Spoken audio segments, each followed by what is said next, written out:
This is, if you love me, keep my commandments. The Honorable Yahweh ben Yahweh, the Ensign. Can you imagine? I made the world, come in the world, come to my own people. They receive me not, show hatred, contempt, and rebelliousness toward me. And I love them so much that I let them all hate me and then show I have the power to turn their hate to love for me. Yes, sir. That's fine. I will accomplish that. That's what I'll accomplish. You don't like me for a while, then I'll make you like me, because I'm good.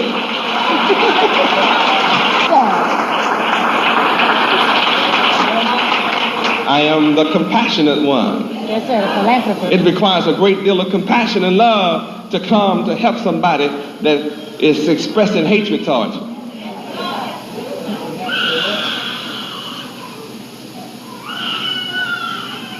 Let's look at verse 37 for a moment. Read.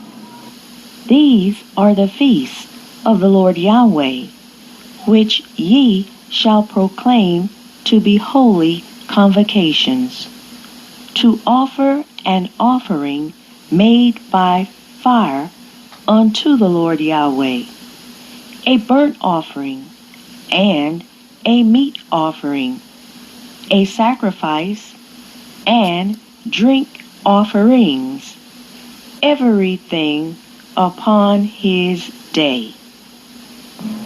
Now, some of this indicates paganism. We're not pagans, so evidently this has a spiritual meaning that you can't understand unless I explain it. Because I can assure you that my being here is not for the occasion of killing cows.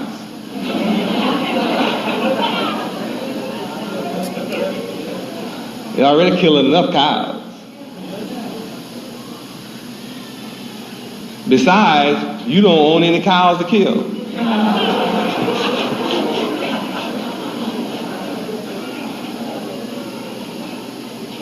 You don't own any goats. You don't own any sheep.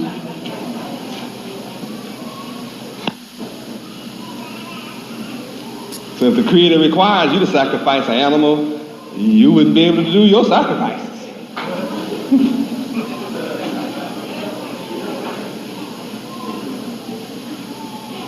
My coming is to do away with all such foolish thoughts of paganism. The point is, I'm here to proclaim the holy convocations.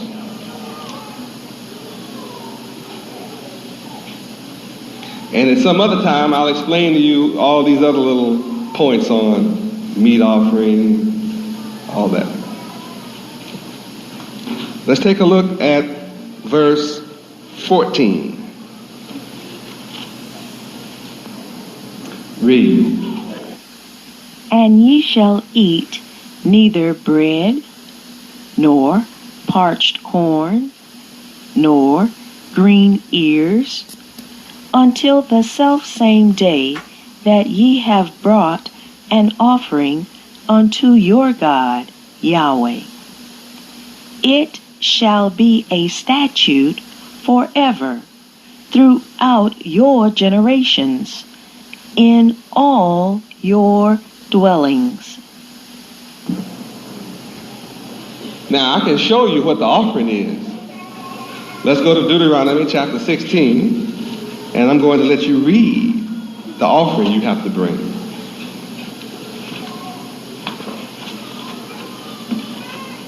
Deuteronomy chapter 16, verses 16 and 17. So that you will understand clearly that I want some money.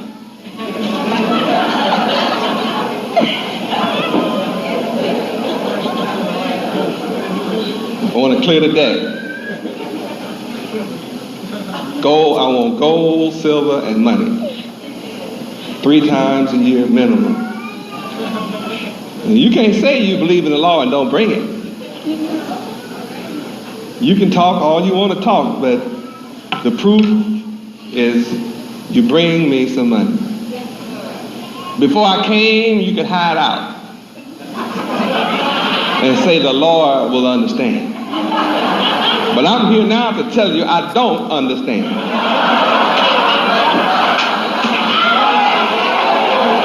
All I understand is you bringing me some money. A whole bunch. You're supposed to come to the Feast of Tabernacles, all 3 feasts, loaded with money, and spend every dime of it here having a grand time. You can't have fun till you spend all your money. It's boring when you have money in your pocket, weighing you down.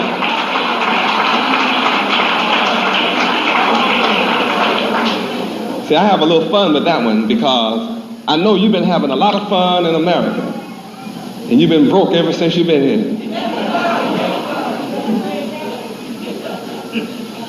You're not happy until you give this country every dime you have. That's right. You're not happy until you owe everybody in America. You want to owe them all you can owe.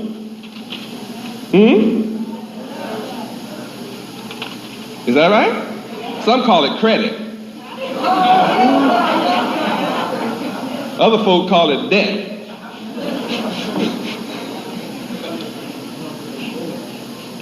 Some people call it owe me. I owe you. Right? And you work all the time trying to pay off debt. So you can do what?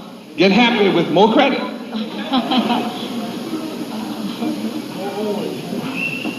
You don't seem to be happy unless you owe somebody. I'm here to fix your life where you won't have to owe anybody ever again by simply keeping my law.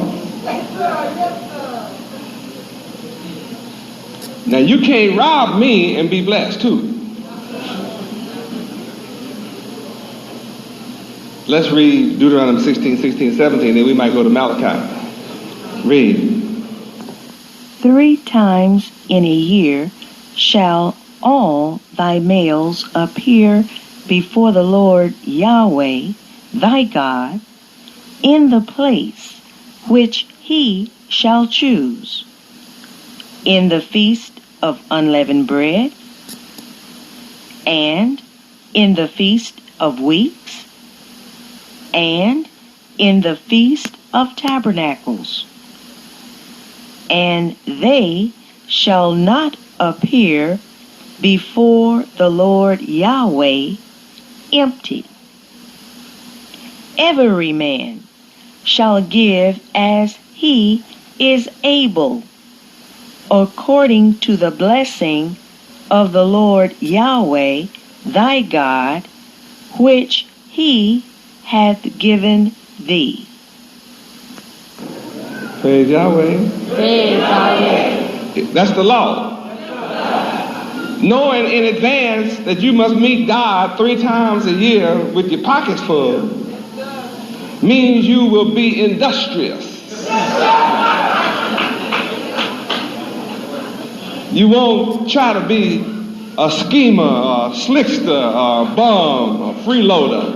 You will get it and have it. Spend it with great joy. And I'll have plenty of jobs waiting on you when you go back home. I'll even have an extra one. You can even have 2 jobs.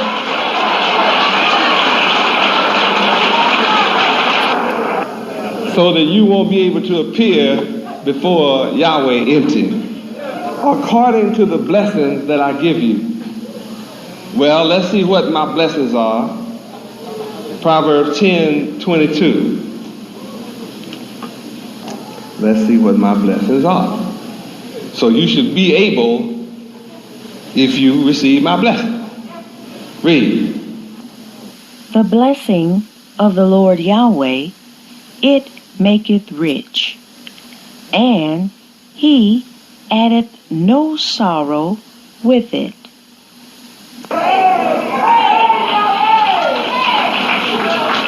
Now, it's no way for a blessed one of Yahweh to have empty pockets. Rich people have deep pockets. And if you're not rich, then you need to come and let me introduce myself to you.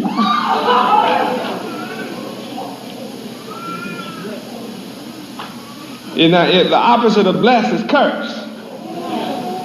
Malachi 3. 6 through 10. 6 through 10.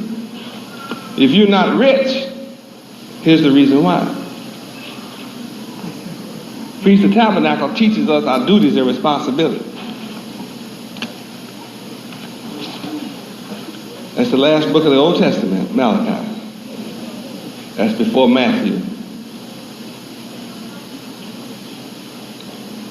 Verse 6, read. For I am the Lord Yahweh. I change not. I want you to know I'm not changing.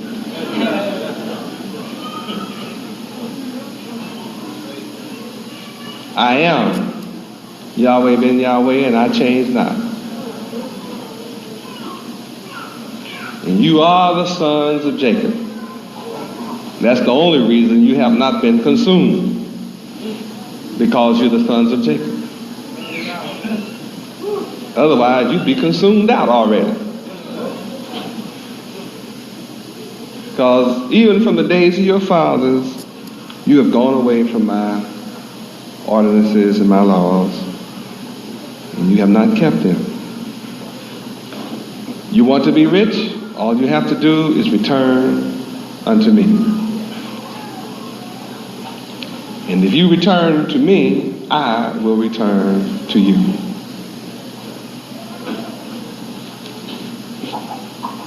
Some of you may ask, well, how do I return? Yahweh ben Yahweh. Well, I have a question before I answer that question. Will a man rob Yahweh? Yet you have robbed me. But you say, how have we robbed you, Yahweh? You have robbed me in tithes and in offerings. Every time you pay somebody else, instead of paying me your tithe, you're robbing Yahweh. Now how you going to rob Yahweh, the absolute sovereign one, and expect to be blessed? So in verse 9, I'm telling you what you're under. You wonder why you're having a tough time. You wonder why things don't work right. You wonder why you work your insides out and it just doesn't seem to pan out. It's because you're cursed. And I'm so upset with you that you curse double time with a curse. You're not just cursed, but cursed with a curse. See, you could have just been cursed.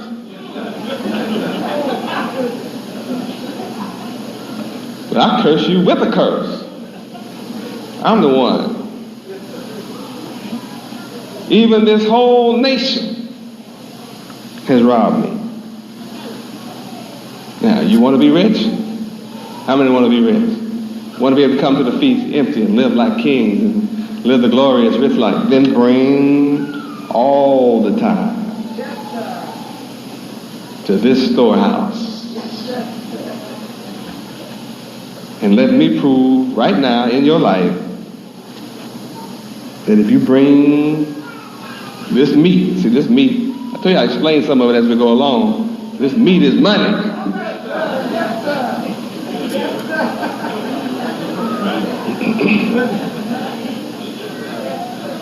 You want meat in your house, then you should want me to have meat in my house. Should be meat in Yahweh's house, in the sovereign's house. After all, the meat belongs to me too. All the meat is mine. The cattle on 1,000 hills are mine. The earth is mine and the fullness thereof. What do you mean, your meat? I created the meat, blessed you to have some.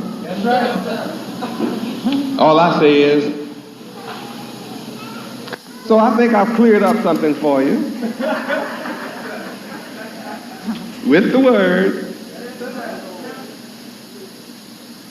It's not me you don't like. If you don't like what I've been saying, I showed it to you. It's written. It's the word, and the word is Yahweh from the beginning. That's right. So if you're upset with Yahweh, who is the beginning.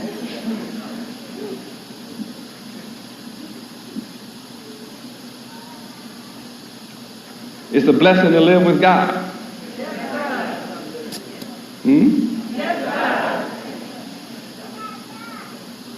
It's a blessing to live wherever God prepare a place for you.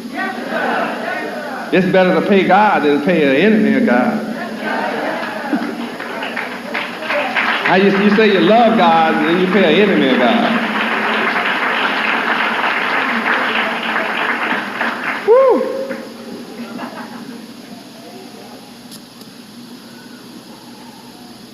So as we explained Deuteronomy 16, 17, you will be able to give a lot according to the blessings that Yahweh gives you, because the blessing of Yahweh makes you rich.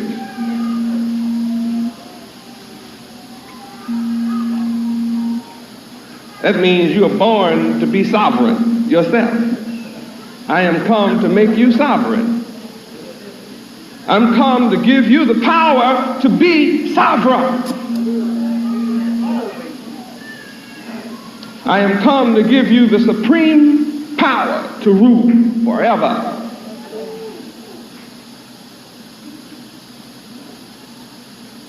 All you have to do is receive me and believe on my name and keep my laws. If you receive me, believe on my name, you'll keep my laws.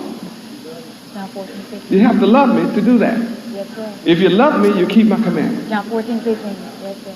John 14, 15. Yes, sir. 15. Let's turn and look. No escape.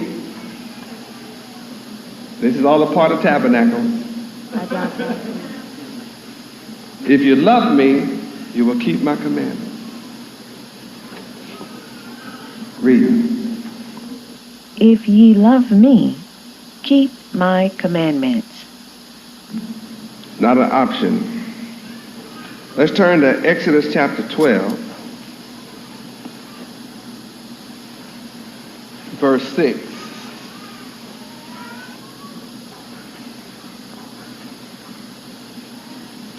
Now this is talking about Passover. Ye shall keep Passover. Read. And ye shall keep it up until the 14th day of the same month, and the whole assembly of the congregation of Israel shall kill it in the evening. Point is keeping the Passover. Verse 14. Let us read. And this day shall be unto you for a memorial, and ye shall keep it a feast to the Lord Yahweh throughout your generations. Ye shall keep it a feast by an ordinance forever. Exodus 13:10.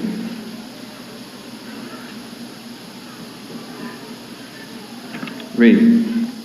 Thou shalt therefore keep this ordinance in his season, from year to year. Exodus 12, verse 18.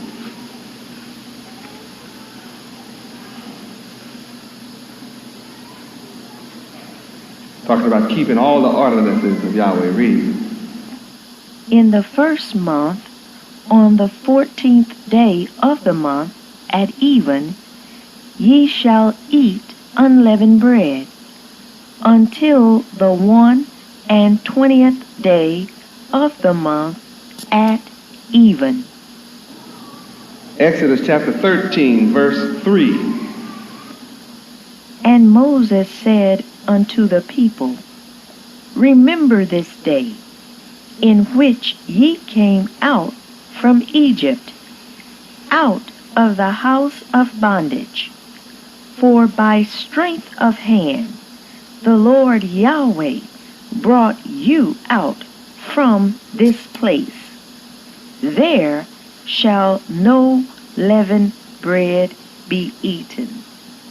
Now that is Exodus 13:3. We see we are to remember and never forget our history. And one of the reasons of the high holy days is to cause us to never forget. This is a memorial. Remember this day. Remember when you came out of Egypt. Why is it so important to remember coming out of Egypt? It's because we are in bondage in America. Abraham Lincoln played a trick on us and said we were free in 1865. And we are more of a slave today than we were in 1865. We are worse off today as a people than ever in our history without Yahweh. The only people with salvation are those who have returned to Yahweh. The only hope of salvation are you who have received Yahweh ben Yahweh as your Savior, Messiah, Redeemer, Reformer. All others of our people are in a state of despair and hopelessness at this very minute.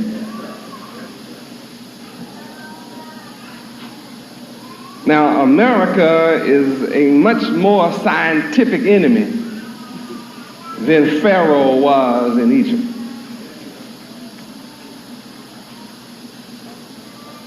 And the job of delivering my people from America seems impossible. Why? Because my people don't want deliverance from America. How do you deliver a people that do not want deliverance?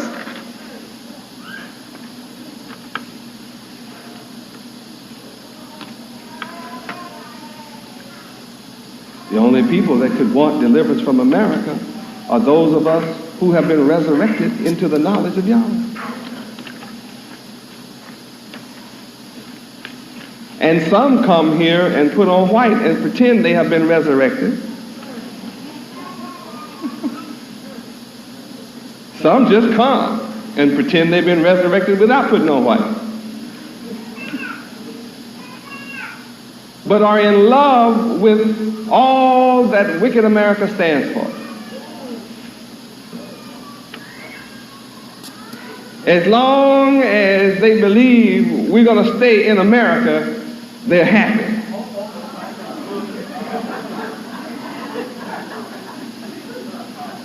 As if you can turn my words into a lie for your convenience. And I've told you, come out of her, my people, that you receive not of her plagues.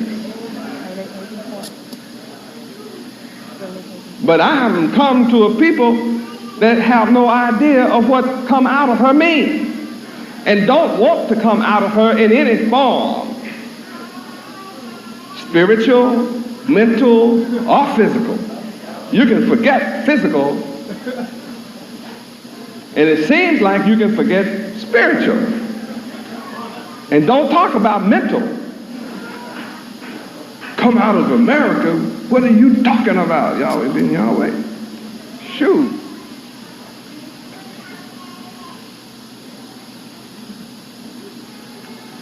You mean I got to leave my house?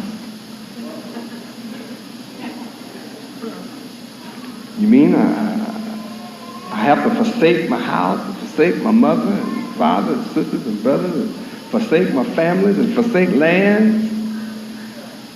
Yes, blessed are they that forsake their lands and houses and family and children. You the blessed ones. Yes, sir. Yes, sir.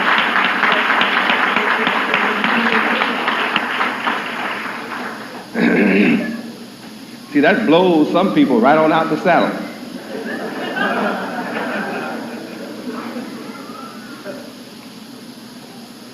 There's no need to ask somebody to leave their physical house when they have not forsaken that house spiritually.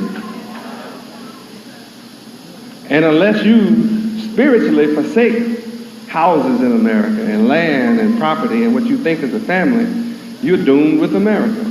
You're doomed to suffer the plague. When you forsake, it means that you abandon your worship of materialism.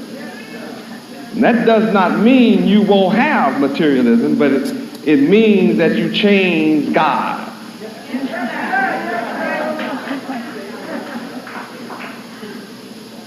The man that you think is the God of materialism didn't make it.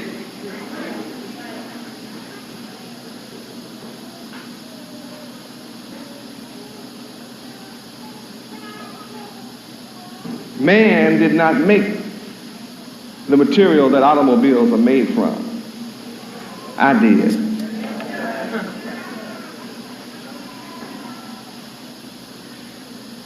So if you forsake materialism and seek the kingdom Matthew 6:32.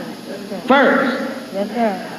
Matthew 6:32. Yes, sir. because this is where heaven is, right here, in the kingdom. If you seek the kingdom first, the divine mind of God, Yahweh, if you seek the divine mind of Yahweh, then all things will be added to you eternally.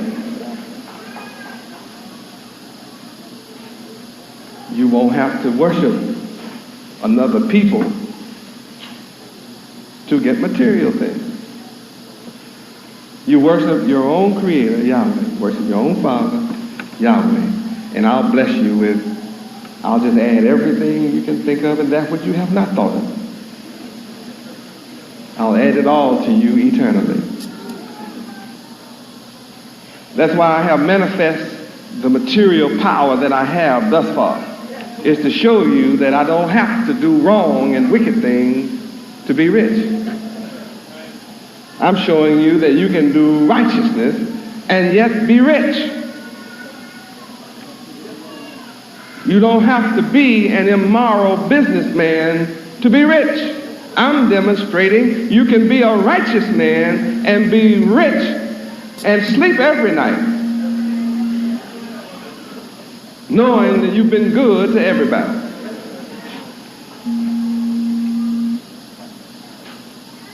No sorrow comes with this. Hope you understand what it means to forsake. It means you no longer worship the things of this world and the people who seem to be in control of it.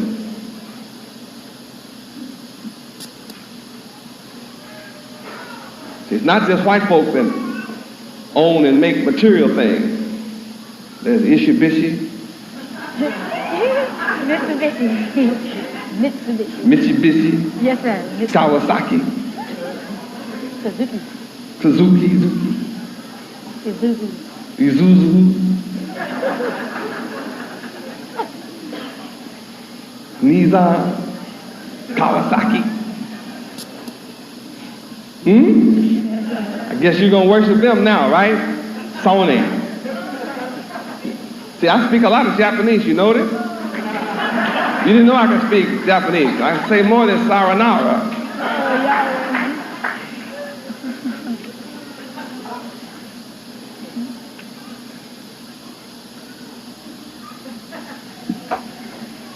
Want to hear me speak some more Japanese?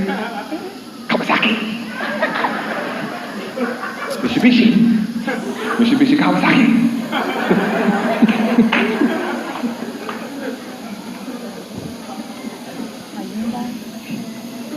Toyota.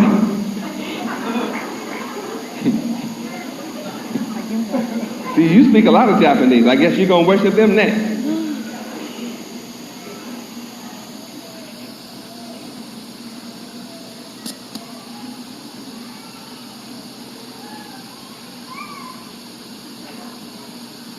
Exodus 13:3 says, remember this day.